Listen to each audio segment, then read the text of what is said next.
The most easy makeup routine with makeup tips. Just moisturize your face. You can skip the primer. Primer helps hold your foundation. You can skip it if you're in rush. Forget about the foundation. Just go in with a concealer and dot all over your face and blend away the concealer, creating a super flawless complexion. Concealer is a thicker foundation, literally like painting your face. A blush can do a lot more than you think. Dot it on the cheeks, blend it out, take a tiny amount on the back of your hand, buff it out, and put it on your eyelid. Creates the best monochromatic look. Bring it down to your cheek and you're done.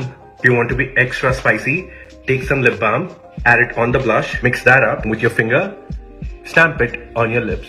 Glossy lips with a lot of color. Take some bronzer on a brush, poke out the lower lash line, and also go on the top in the crease. Carve out your lower lip so it looks even bigger. If you're scared of wing liner, don't stress. Take some eyeliner on the side of your finger like this, the outer part of your eye, and just sweep it up like that. Smoky, subtle wing and out. And the eye will pop more. Mascara is your true friend. Takes a minimal look to next level. A little bit of powder on the powder puff and just press it all over the face and give you a smooth finish. Set your face with spray. That's it. This is your makeup look. It's locked in, it's minimal, it's giving skin, it's giving monochrome.